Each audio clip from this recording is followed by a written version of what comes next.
자, 거기에 뭐를 읽냐면은 15장 12절, 13절, 14절. 자, 고린도전서 15장 12, 13, 14절. 자, 읽어보겠습니다. 15장 성경을 읽겠습니다. 읽습니다. 시작. 2절. 아니죠. 12절. 그리스도께서 죽은 자 가운데서 다시 살아나셨다 전파되었거늘 너희 중에서 어떤 사람은 어찌하여 죽은 자 가운데서 부활이 없다 하느냐. 만일 죽은 자의 부활이 없으면 그리스도도 다시 살아나지 못하였으리라. 그리스도께서 만일 다시 살아나지 못하였으면 우리가 전파하는 것도 헛것이요 또 너희 믿음도 헛것이며. 부활. 우리가 고린도서를 처음에 시작할 때 배경을 설명을 했어요. 그렇죠? 거기에는 아프로디테라는 비너스, 아프로디테 신전이 있었고, 그거는 2000명 여사제들, 성창, 창녀들이 2000명이나 살고 있었어요. 그래서 고린도서에서 아주 독특하게 다른 서신에는 없는 것이 딱 하나가 있는데, 그게 여자들은 머리에 수건을 쓰는 거. 그렇죠? 수건 쓰는 의미를 말씀해 드렸잖아요. 그래서 창녀, 거기 아프로디테 신전에서 일하고 있는 창녀들이 전도를 받아서 교회로 오면 빡빡머리로 오는 거예요. 그러니까 손가락질하고 눈총을 주니까 견디지 못하고 교회를 떠나니까 여자들은 다 머리에 수건을 써라. 이렇게 고린도서에서만 특별하게 하신 말씀. 자, 그 다음에는 고린도 교회 안에 유대주의자들이 있다 그랬죠. 유대인들이면서 기독교인. 유대인이면서 기독교인, 이 사람들을 유대주의자라 그래요. 이 사람들의 특징은 할례를 받아요. 그러니까 자기네들의 전통에 의해서 할례를 받아요. 그래서 할례를 받은 사람을 할례파, 안 받은 사람을 무할례파. 이래가지고 사도 바울이 누가 진짜 할례파냐 이러면서 하나님 말씀을 듣고 지키는 자가 진짜 할례 받은 사람이다. 육체의 할례가 아니라 그런 하나님 말씀에 순종하는 자가 진짜다. 막 이렇게 했어요. 자, 오늘 여기 부활에 대해서 이야기를 해요. 만약에 부활이 없다면 우리가 지금 믿음 생활하고 있는 게 다 헛거다. 세상 어리석은 자 중에 우리가 제일 헛거다. 이렇게 말을 하고 있어요. 자, 부활에 대해서는 부활은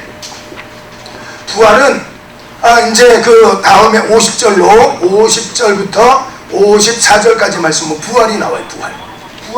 부활은 죽었던 자가 살아나는 게 아니고, 죽었던 자가 살아나는 것은 살아나는 것이고, 부활은 변화의 변화되는 거예요. 변화. 그래서 유대주의자들은 육의 부활을 말했어요. 육의 부활.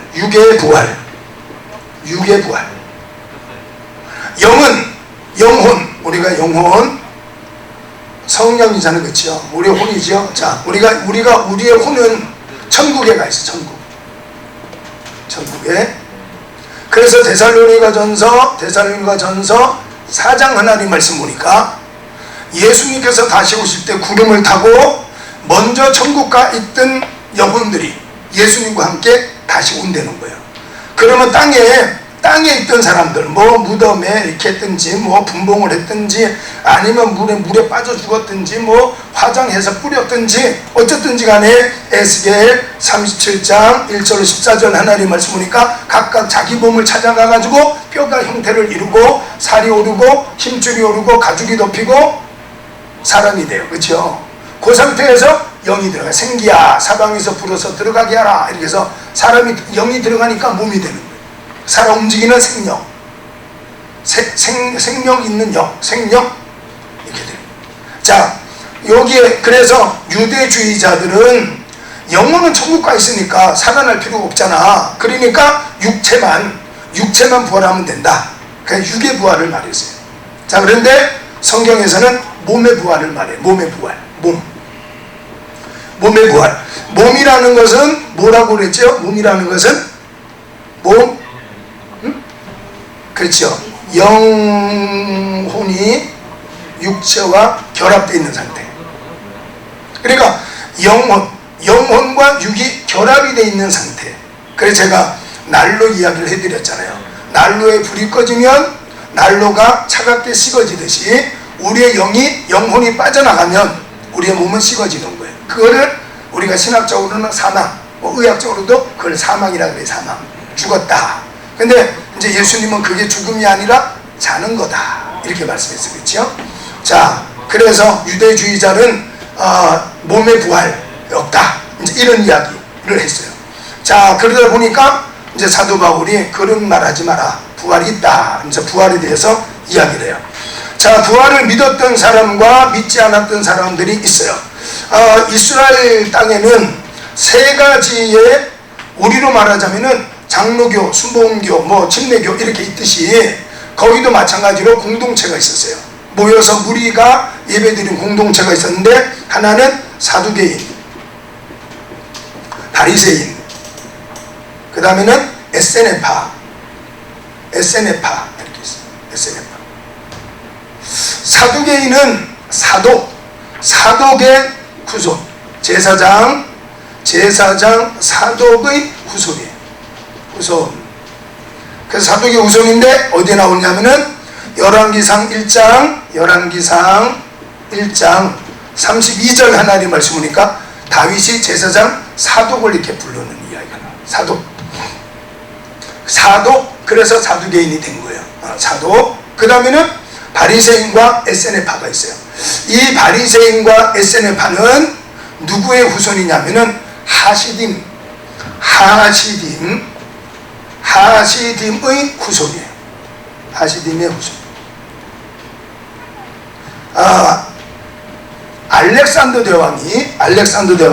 알렉산더 BC 323년에서부터 336년까지 13년 동안의 왕이 돼요. 20살의 왕이 돼서 33살에 죽어요. 자, 요때 죽고 나니까, 알렉산더 대왕이 죽고 나니까 어디까지 했느냐면은 마게도냐 출신, 마게도냐는 그리스 위에 원래 그리스 사람들이에요. 원래 마게도냐 사람들이 그리스 사람들이 미국 사람들처럼 영국에서 믿음 생활하다가 핍박이 심하니까 신대륙을 찾아가자 그래가지고는 미국 땅에 가서, 그렇죠? 거기에서 정착을 해서 미국과 영국이 같은 민족이지만 나누어진 것처럼 이제 그렇게 된 거예요. 그리스와 마게도냐는 사실 같은 나라지만 핍박을 피해서 도망가다 보니까 북쪽으로 올라가서 그 마게도냐를 이루었어요. 알렉산더 대왕의 아버지는 필리포스 2세인데 이 아버지가 포로로 끌려갔어요. 포로로 끌려가서 보니까 저 밑에, 그리스 밑에 스파르타 쪽에 포로로 끌려가서 포로 생활하면서 이렇게 봤더니 그 나라는 자기네 나라의 창과 달리 창이, 보통 이렇게 창을 들고 쓰면 창이 이렇게 위에가 칼이 이렇게 붙어서 창을 이렇게 들고 있는데 그 나라의 창은 무지무지 길어요. 무지무지 길어. 그래가지고는 칼을 갖고 오면은 장대처럼 기니까 긴 창을 갖고 찔리니까 이겨낼 수가 없는 거예요. 그거를 딱 배우 갖고 왔어요. 그래서 마게도냐로 돌아와가지고는 이 필리포스 2세가 나라들을 막 정복을 해요. 정복을 하면서 가는 데마다 자기 마을을 만들었어. 도시. 그래서 필리포스 2세니까 이름을 붙이니까 뭐라고 붙였겠어요? 빌립보라는 도시가 알렉산더 대왕의 아버지 이름 이렇게 붙였어요. 자, 그리고는 이제 아버지가 죽고 나니까 알렉산더 대왕이 뒤를 이어서 마찬가지 나라를 다스려요. 알렉산더 대왕이 죽고 나니까 이제 이 지역을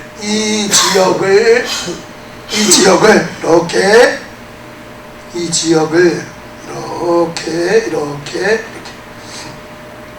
자, 여기가 사해바다, 그 다음에 갈릴리 호수, 홀몬산 이렇게 쭉 있다.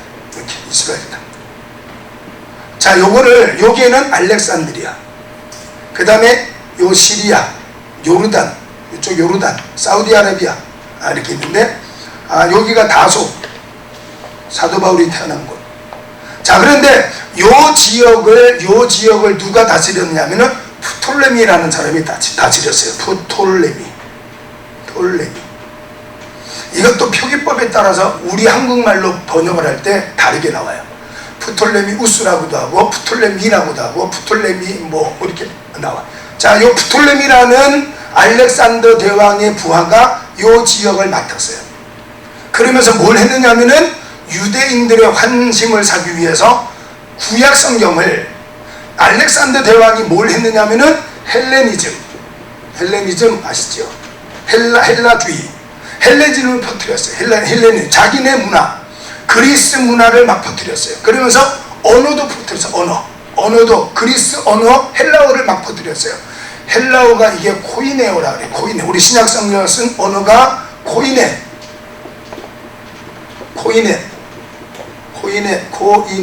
코이네어라 그래서 쉬운 언어예요. 시장 언어. 시장에서 쓰는 언어예요. 이거는 법정에서 쓰는 언어가 아니에요. 시장에서 아주머니 깎아주세요. 못 깎아줘요? 막 이렇게 쉬운 말 쓰잖아요. 그쵸? 뭐 시장에서 뭐 어려운 말 쓰겠어요. 그쵸? 그러니까 아주 이 신약 성경은 쉬운 말로 써있어요. 쉬운 말. 자, 그 언어를 알렉산더가 막 퍼뜨린 거예요. 자, 그래서 이 프톨레미가 유대인들의 환심을 사기 위해서 구약 성경, 히브리어 성경을 헬라어로 번역을 해요. 헬라어로. 요게 알렉산드리아에서 알렉산드리아는 알렉산더 대왕이 정복을 하고 자기 이름을 붙인 거예요. 그래서 요 알렉산드리아에서 번역된 성경을 예수님도 읽었어요. 사도 바울도 읽었어요. 그게 뭐냐면은 70인역이라는 거예요. 70인역 들어보셨어요? 70인역. 12지파에 6명씩 학자들을 뽑았어요. 12지파에 6명 똑똑한 학자들을 뽑아가지고 한 곳에 모아서 성경을 번역을 시켰어요. 그러니까 12지파에 6명이니까 몇 명이에요? 72명이잖아요. 그렇지만 이거를 70인역,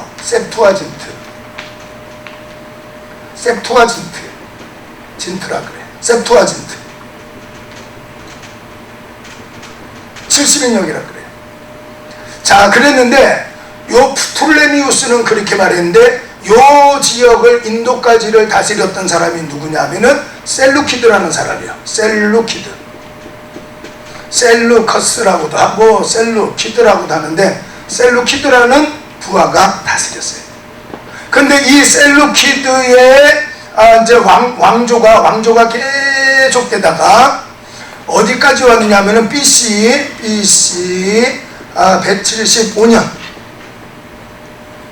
175년에 오니까 어떤 사람이 등장했느냐? 안티오쿠스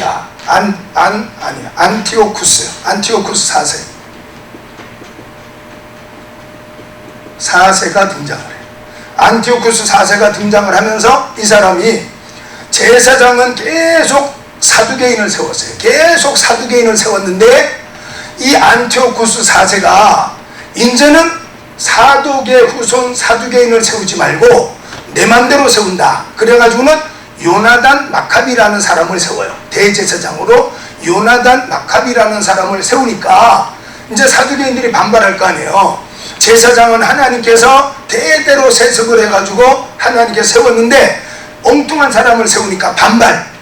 그러면서 이 요나단 마카비라는 사람이 성전 안에서 짐승 갖고 제사 드리는 걸 하지 말라는 거예요. 그 여러 가지 박해를 해요. 그러니까 거기에 저항을 해요. 거기 저항을 하니까 이제 막 죽이기 시작하는 거예요. 그 죽임을 저항을 하면서 믿음을 지켰던 사람들을 하시딤이라고 그래요. 하시딤. 바로 그때 하시딤이 나오고 그때부터 순교자라는 이제 개념이 생겨요. 이제는 희생제물을 드리지 마라. 그 다음에 성전에서 뭐 하지 마라. 이러니까 우리는 말씀대로 율법대로 살아. 이래가지고 저항하다가 죽은 사람이 많이 생겼어요. 그때 하시딤이라는 사람들이 생겼는데 이 하시딤의 후손이 바리새인과 에세네파예요. 그래서 에세네파는 대제사장에서 쫓겨난 사독의 자손이 모여가지고 한 무리를 이뤘어요.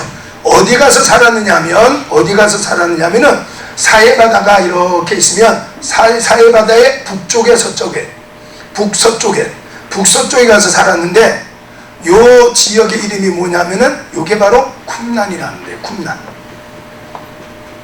혹시 들어보셨어요? 쿰란. 그러니까 175년경에 BC. 사람들은 그 예수님을 믿던 분이 아니죠. 아니에요? 이 사람들은 유대인. 이제 다음 우리가 요한복음을 할 거니까 이제 요한복음에 가서 보면은 이제 될 거예요. 거기 가면은 더 자세하게 해드릴게요.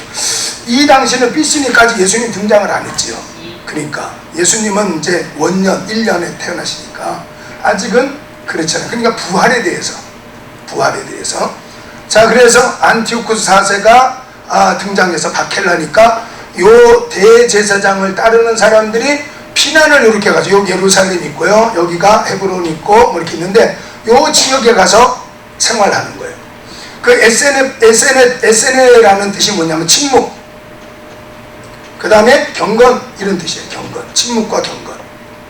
근데 요 사람들이 가가지고 공동체 생활을 했는데 거기에서 읽었던 성경이 지금 여러분 갖고 있는 성경이에요.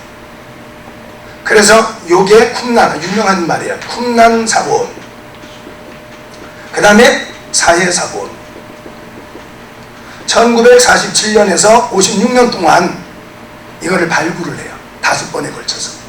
그래서 갔더니 46cm 이렇게 항아리가 이렇게 두꺼이 덮여 있는데 요 안에 성경을 두루마리로 해가지고 이 안에 차곡차곡 쌓아놨어요. 그래서 46cm 정도 되는 항아리에다가 47 정도 되는 항아리에다가 차곡차곡. 그래서 한 목동이 양을 잃어버렸어요. 그래서 양을 찾는다고 이 동굴 저 동굴 막 뒤지다 보니까 한 동굴 속에 들어갔는데 거기에 이렇게 막 항아리들이 막 있는 거예요. 뭔가 봤더니 뭔가 이게 책이 두루마리에 이렇게 써 있는 거예요. 그래서 이제 학자들이 들어가 보니까 이게 최고 오래된 구약성경. 그래서 이게 사해사본이라는 유명한 것이 1947년부터 56년까지 사이에서 발굴이 돼요. 그래서 우리가 지금 갖고 있는 성경이 요때 발견된 거예요. 쿰난. 그 사람들이 에세네파 사람들이 쓰던 거예요. 이 사람들은 금욕주의자들. 이 사람들은 결혼도 안 해요. 이 사람들은 자기네끼리 모여가지고 살아요. 근데 이제 에세네파 중에도 이곳으로 가지 않은 사람들은 그냥 이스라엘 땅에 살던 사람들이 있었어요, 사실은. 그래서 하시딤의 후손 중에 하나는 에세네파인데 이 사람들은 쿰난에 가서 생활하는 사람. 그 사람들이 보던 성경을 발굴해가지고 지금 우리가 갖고 있는 성경. 그 다음에는 바리새인. 이 사람 평신도 지도자예요. 평신도. 그러니까 이 사람들은 제사장이 아니에요. 그런데 성경에 있어서는 사두개인 제사장보다도 훨씬 더 잘하는 거예요. 쉽게 말해서 평신도지만 목사님보다도 성경에 대한 지식이 더 많은 거예요. 그래서 요 이 무리 공동체라는데 이 두 공동체는 부활을 믿어요. 몸의 부활을 믿어. 근데 사두개인들은 부활을 안 믿어. 부활이 없다. 뭐 천국 갔는데, 이미 천국 갔는데 무슨 부활이 있냐, 이렇게 믿지 않았던 거예요. 그래서 여기에서 부활의 이야기를 하는데, 부활이라는 것은 죽었던 사람이 살아나는 것을 말하는 게 아니라 변화되는 걸 말해요. 그래서 고린도전서 15장 50절부터 54절 한번 보십시오. 고린도전서 15장 50절부터 54절 같이 한번 읽어보겠습니다. 읽습니다. 시작.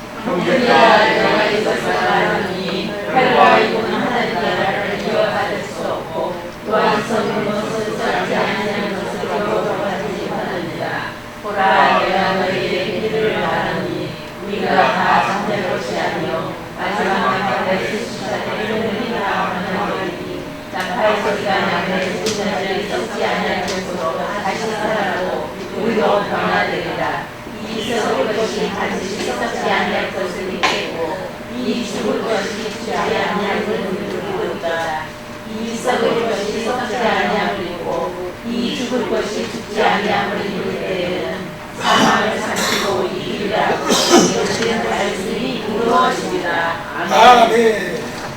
자, 그 부활이 그렇게 나와 있지, 그렇죠? 그 다음에는 데살로니가 전서를 한번 또 펴보십시오. 데살로니가 전서 4장. 데살로니가 전서 4장을 펴보시면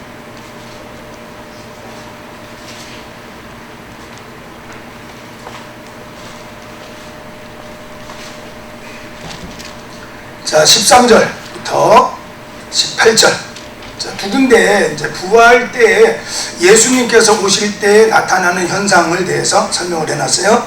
자, 13절부터 읽어볼게요. 형제들아, 자는 자들에 관하여는 너희가 알지 못함을 우리가 원하지 아니하노니 이는 소망 없는 다른 이와 같이 슬퍼하지 않게 하려 함이라. 우리가 예수께서 죽으셨다가 다시 살아나심을 믿을진대 이와 같이 예수 안에서 자는 자들도 하나님이 그와 함께 데리고 오시리라. 우리가 주의 말씀으로 너희에게 이것을 말하노니 주께서 강림하실 때까지 우리 살아남아 있는 자도 자는 자보다 결코 앞서지 못하리라. 주께서 호령과 천사장의 소리와 하나님의 나팔 소리로 친히 하늘로부터 강림하시리니 그리스도 안에서 죽은 자들이 먼저 일어나고 그 후에 우리 살아남은 자들도 그들과 함께 구름 속으로 끌어올려 공중에서 주를 영접하게 하시리니 그리하여 우리가 항상 주와 함께 있으리라. 그러므로 이러한 말로 서로 위로하라. 아멘. 자, 예수님께서 구름을 타고 오세요. 너희가 본 바와 그대로 다시 올 것이다. 사도행전 1장 이렇게 말이죠. 자, 구름을 타러 오세요. 거기 먼저 믿고 죽었던 자들의 영혼이 쫙 영혼이 여혼이라 그랬죠. 혼. 영은 성령이시니까 뭐 더 이상 이제는 필요가 없지 사실은. 그러니까 이제 먼저 믿었던 자들의 그냥 표현하기 쉽게 그냥 영혼, 혼 이렇게 다시 오는 거예요. 그래 우리의 스피릿이라 어떻게 표현하면 다시 영혼이나 영혼 다시 와요. 자, 그때 죽은 자들이 살아나는데 누가 살아나느냐? 믿고 죽었던 자들이 살아나요. 그래서 이제 이게 이제 우리 조직신학에서는 전천년설이냐 후천년설이냐 상징설이냐 이제 또 이런 게 있어요.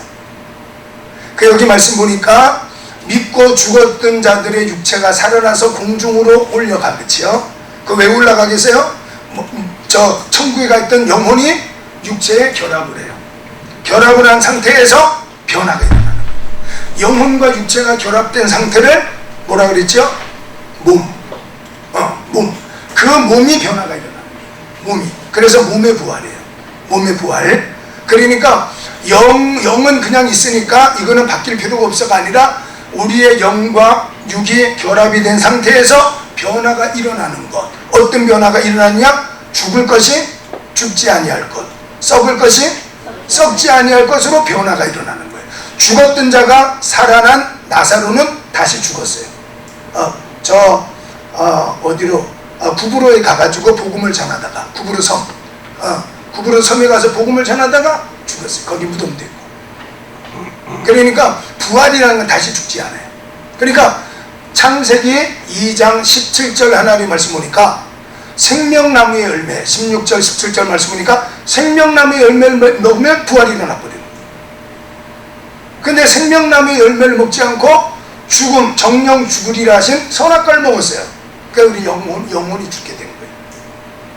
그러니까 우리의 영이 없는 거예요. 우리는 영이 없는 거예요.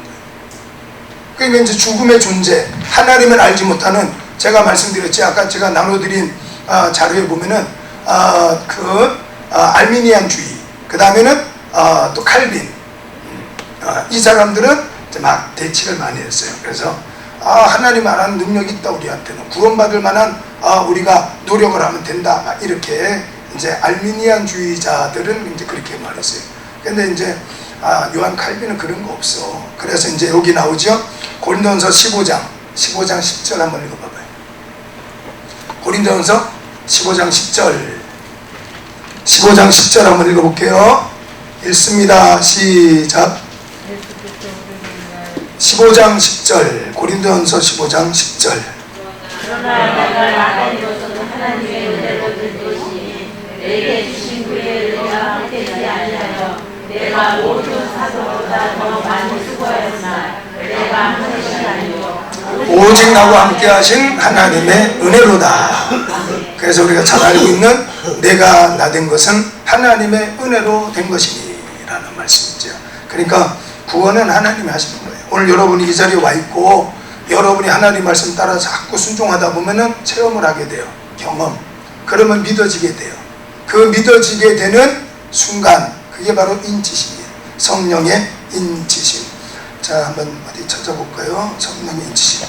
찾아봤는데 성령의 인치심.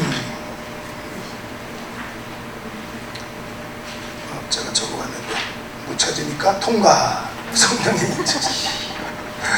성령의 인치심. 인치심. 이는 도장인자, 도장인자. 도장을 딱 찍으면 구원의 확신 있는 사람 어떤 경우에도 흔들리잖아요. 그러니까 여러 가지 어려움은 있을 수 있지만 그 마음 깊은 곳에서 우러나는 구원의 확신은 이거는 어떤 경우에도 흔들리지 않아요. 그래서 아까 좀 말하다가 말았던 것 같은데 요한 칼빈은 그러면 내가 구원받은 게 맞나? 그걸 어떻게 알지? 요거를 요한 칼빈이 설명을 했어요. 그 요한복음 15장 2절 하나님 말씀을 갖고 설명을 했어요. 1절 하나님. 응? 계시록에 몇 절에 있죠? 10장 7장 4절. 요한계시록 7장 4절 한번 보십시오. 성령의 인치심.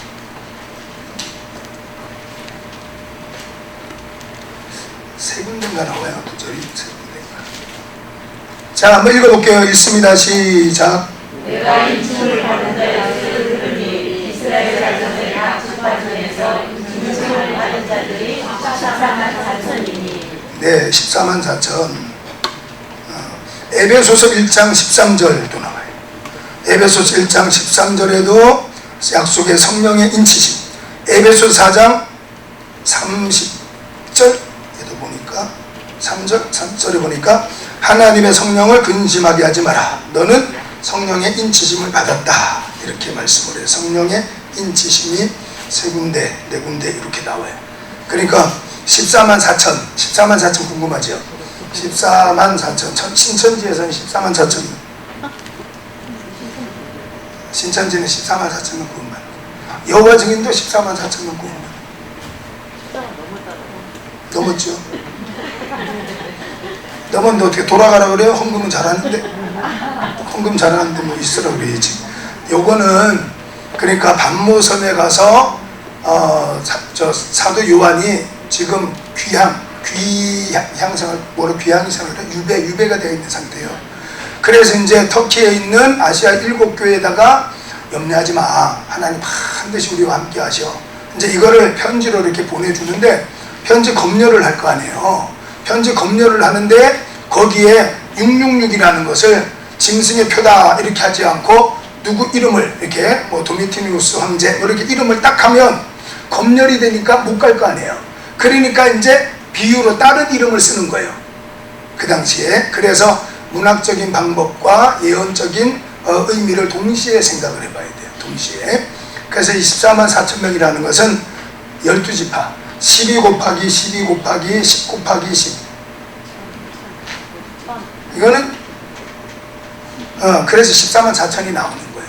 그래서 이건 요한복음 3장 16절 하나님이 세상을 이처럼 사랑하사 독생자를 주셨으니 이는 저를 믿는 자마다. 그렇죠? 믿는 자마다. 자, 믿는 자마다.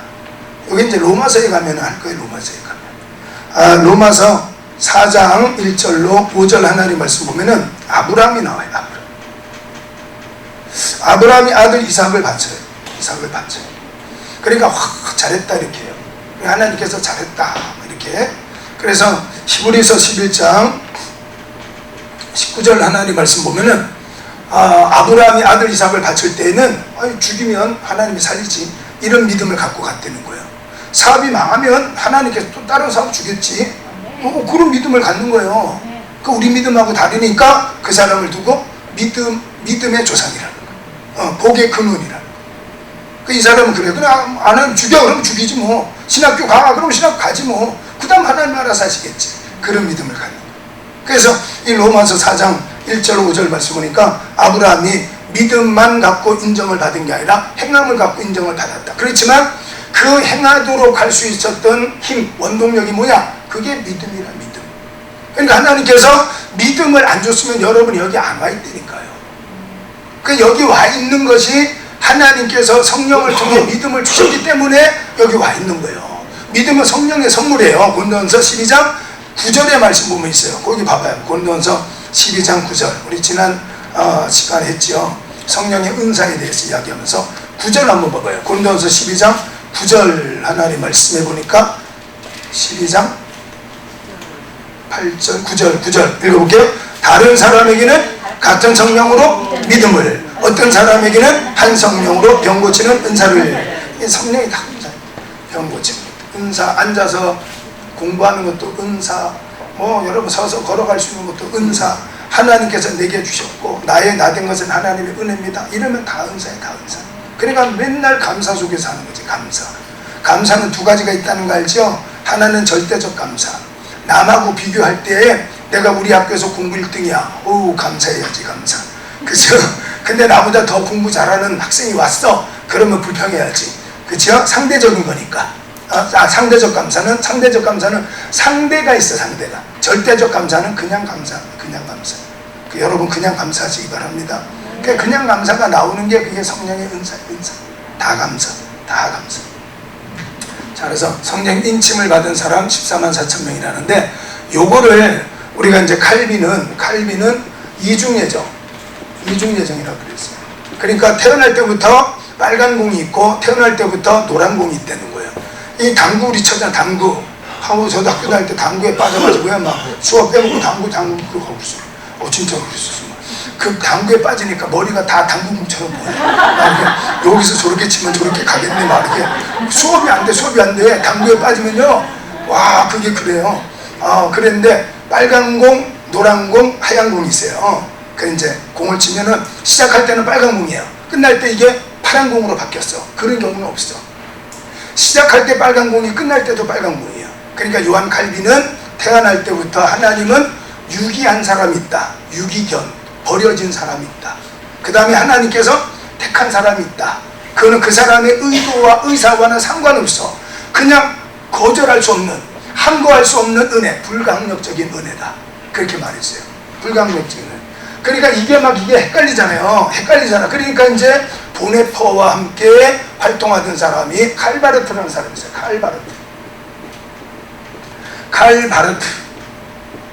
칼바르트라는 독일 신학자가 요 칼빈의 이중 예정론을 재해석을 했어요. 요 사람이 한 게 말씀의 신학. 그래서 욕을 엄청 먹었어요. 이 사람이 욕을 엄청 먹었어요. 무슨 말을 해가지고 욕을 먹었느냐 하면은, 읽혀지지 않는 성경은 하나님 말씀이 아니다. 이렇게까지 말했어요. 여러분이 성경책은 말이야 5만원, 6만원, 10만원 주고 사놓고 읽지를 않아. 그럼 그게 무슨 하나님 말씀이냐? 이렇게 말을 해버렸어요. 그래서 아주 죽도록 고생했어. 읽지 않는 것이 여러분의 문제지, 하나님 말씀은 말씀 자체로 능력이 있는 거예요. 그래서 이 사람이 곤욕을 한번 치렀어. 그래서 말씀의 신학. 그 다음에 했던 게 뭐냐면 신정통주의라는 걸 말했어요. 정통이잖아요. 정통. 칼빈에서 흘러내려온 정통인데 신정통주의. 이게 무슨 말이냐면은, 예정론 이게 뭐예요? 이게 자꾸 궁금하니까. 그러면 나는 하나님의 무조건적인 불가항적인 은혜로 내가 구원받은 사람인가, 택함받은 사람인가, 이게 너무너무 궁금하잖아요. 어떨 때 보면 돈 없으면 막 불안해서 떨고 말이야, 막 병 걸리면 죽을 것 같고 말이야, 끝난 것 같고 막. 그런데 나 같은 사람이 구원받았을까? 이게 불안하잖아. 그쵸?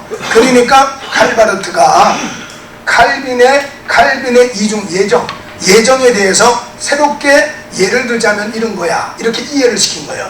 여러분들도 앞으로 설교를 잘 하려면은 예를 잘 들어야 돼요. 내가 알고 있는 지식을 예를 들어서 설명을 잘하면 부드러운 설교가 돼요. 예를 들자면 이런 거라고 설득을 시킬 수 있어요. 자, 요 신정통주의라는 것은 바로 요거를 말하는 거예요. 그래서 누구든지 예수님을 믿는 사람은 하나님의 예정을 받은 사람이다. 이렇게 말했어요. 그러니까 믿음이라는 것은 고린도전서 12장 3절에서 말씀하고 있는 것처럼 성령께서 역사하지 않으면 예수님을 주라고 신할 자가 없다는 거예요. 그러면 성령께서 내 안에서 역사하시는 그 사람은 구원받은 사람이다. 그 사람이 바로 예수님을 그리스도로, 하나님의 아들로 믿는 사람이다. 그래서 신정통주의라는 것은 누구든지 예수님을 믿으면 그 사람이 바로 예정된 사람이고 그 사람은 구원받는다. 그 사람이 숫자가 몇 명이냐? 1, 2, 3, 4 우리가 수학적인 계산으로 1, 2, 3, 4, 14만 4천 명이 아니라 믿는 모든 사람, 12, 그 다음에 10, 이거는 완전수, 완전. 그러니까 누구든지 내 안에 예수님을 믿는 고백이 있다면 그 사람은 하나님의 택함받은 사람이 맞고 바로 그 사람들은 다 구원받는다, 이렇게 말한 거예요. 그래서 칼바르트는 신정통주의, 말씀의 신학, 유명한 사람, 칼바르트는 되게 유명한 사람이에요. 보네퍼 마찬가지로 대단히 유명하고, 이 사람은 히틀러는 예수님 잘 믿었던 사람. 히틀러는 예수님을 너무너무 잘 믿었어요. 그러나 구약은 안 믿었어요. 이 사람은 구약은 안 믿었어요. 그러니까 유대인들에 대해서 아주 치를 떨 정도로 싫어했어요. 그래서 600만 명을 죽였대잖아요. 유태인 말살 정책을 써가지고 그렇게 많은 사람을 죽여. 아우슈비츠 수용소에 가둬놓고 가죽을 벗겨서 군사물자로 기름을 짰어요. 막 그렇게 했었어요. 근데 히틀러가 예수님 잘 믿었어요. 신약은 다 믿었어요. 신약. 근데 신약을 다 믿어도 요한복음 같은 유대인들을 위해서 쓴 책은 안 믿었어요. 유대인하고는 아주 싫어했던 사람이 히틀러. 근데 예수님을 잘 믿었던 사람 중에 한 사람이 히틀러.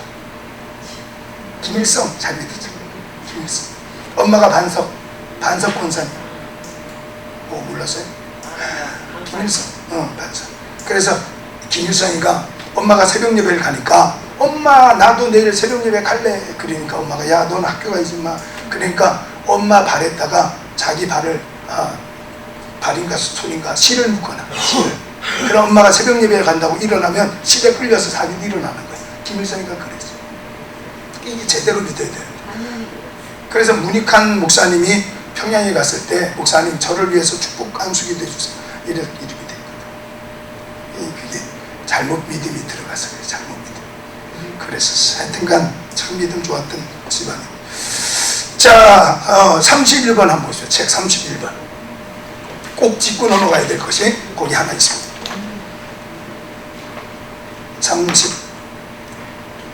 31번, 제 책 31번 20절 말씀. 자, 20절 말씀. 자, 성경책도 있지만 제 책을 한번 읽어볼게요. 제 책을 한번 읽어보겠습니다. 읽습니다. 시작. 첫 열매는 수확물 전체를 대표할 뿐만 아니라 후에 거두어질 결실까지도 암시합니다. 결국 그리스도가 부활했다는 것은 부활을 확증하는 것일 뿐 아니라 성도들도 뒤이어 부활할 것을 보증하는 것이 됩니다. 예수님은 단지 죽음에서 살아난 것만을 가리키는 것이 아니라 죽음에서 살아나셔서 부활하심으로 영생의 첫 열매가 되신 것입니다. 자, 죽은 자의 첫 열매라는 말은 죽었다가 살아난 사람들은 많아요. 죽었다가 살아난 것은. 그래서 우리가 의학적으로 사망했다라는 것은 심정지. 이제 더 이상 심장이 박동을 하지 않으면 이 사람 죽었다고 의사들이 소견을 하는 거예요. 자, 그런데 이 사람이 죽었다가도 살아날 수도 있어요. 그렇게 될 수도 있어요. 그걸 부활이라 그러는 게 아니라는 거예요. 그래서 죽었다가 살아난 사람들은 참 많아요. 에스겔 37장 하나님 말씀 보니까 군대를 이룰 정도로 많았대. 군대를 이룰 정도로. 그 다음 나사로 마찬가지고. 그 다음 예수님께서 십자가 달려 죽을 때, 예수님 십자가 달려 죽을 때 바위가 펑펑 터지고 해가 빛을 잃고, 그리고는 어떻게 됐죠? 무덤이 열리고 죽었던 자들이 막 살아났어요. 놀라운 이적들이 막 일어났어요. 예수님 십자가 달려 죽으시는 날도 많은 사람들이 살아났어요. 그 사람들은 다 죽었어. 근데 부활이라는 것은 썩을 것이 썩지 아니할 것으로, 죽을 것이 죽지 아니할 것으로, 뭐라 그랬죠? 변화. 그걸 꼭 기억하시라. 부활은 변화예요. 그래서 살아있는 동안에 부활이 일어난 사람이 있어요. 그 사람이 누구지요? 그 사람이 엘리야. 엘리야는 살아있는 동안에 변화가 일어나 버렸어요. 그래서 불말과 불병거가 호위하는 동안에 올라갔어요. 해리바람을 타고 올라갔어요. 그러니까 이게 데살로니가전서 4장 하나님 말씀 보니까 예수님께서 오실 때 먼저 믿고 죽었던 자들의 육체가 살아나고, 그 다음에 믿고 있는 우리도 변화가 일어나서, 호련히 변화가 일어나서 공중으로 들림받아서 바로 그 구름 위에서 예수님 만나는 일이 발생하게 될 것이다. 그거를 우리가 7년 혼인잔치라 그래요. 그래서 이제 전천년 후천년 이제 이거를 말하게 되면 땅에서는 7년 대환란이 시작이 돼요. 7년 대환란. 이제 그때 짐승이 나타나요. 짐승이 나타나는데 짐승이 뭐냐 그거는 몰라요. 그래서 짐승이 나타난 다음에 짐승이 한번 죽어요. 그러니까 그 세력이 한번 죽어. 그냥 성경만 읽어보면 다 해석이 돼요. 그래서 베리치비 666이다 아니에요. 아니에요. 다쿠도 아니에요. 성경을 읽어보면 정답이 나와 있어요. 짐승이 먼저 나타나고 그 다음에 순서가 짐승이 죽었다가 살아나니까 사람들이 와 놀래요. 그러면서 짐승을 따르는 추종 세력이 생겨나고 그리고는 각 처에 동상을 세우고 그리고는 표를 만들기 시작한다고 성경에 써 있어요. 요한계시록에. 그래서 이제 천년 왕국 이루어지기 전에 예수님이 온다. 천년 전에 온다. 전천년설. 천년 왕국이 이루어진 다음에 예수님이 온다. 천년 뒤에 온다. 그래서 후천년설. 그냥 이거는 상징설이다. 그래서 현대 신학자들은 거의 한 7~80%나 상징설로 말해요. 그건 없는 거다. 이렇게 그냥 상징적으로 그렇게 천년왕국이라는 것은 상징적인 것이지 그런 건 없다. 이렇게 전천년 후천년설 따지지 말고 그냥 지금 믿음 생활을 잘해라. 이렇게 지금 학자들은 대부분이 그런 부류예요. 근데 이제 성경을 읽다가 보면 마태복음 24장 하나님 말씀에도 두 사람이 함께 맷돌을 갈다가 한 사람 들림받고 한 사람 남고 두 사람이 함께 잠을 자다가 한 사람 들림받고 한 사람 남고 이런 이야기 나오지 그치요? 두 사람이 함께 맷돌 갈다가 이게 나왔잖아요. 하여튼 성경을 보면 그래. 그러니까 우리가 또 많은 학자들이 이렇게 공부를 해가지고 이게 이래요 이렇게 하니까 또 어느 대학에서 그거 맞아 이렇게 인정을 해주면 그게 이제 정설이 되는 거니까 하여튼간 세 가지가 있어요. 전천년, 후천년, 그 다음에 상징설. 요즘에는 상징설을 많이 말해요. 상징설. 자, 그래서 잠자는 자의 첫 열매가 되셨도다. 이거 또 한 번 말해보면은 죽었다가 살아나서 부활이 이루어진 분은 예수님 한 분밖에 없어요. 알겠죠? 그거는 딱 기억하셔야 돼요. 예수님께서 죽으셨지만 죽었다가 살아나서 부활해서 그리고는 하늘로 올라가셨어요. 그 예수님의 부활은 죽은 자들 중에서 살아나서 부활을 이룬 첫 번째 분이 예수님. 그래서 부활의 첫 열매.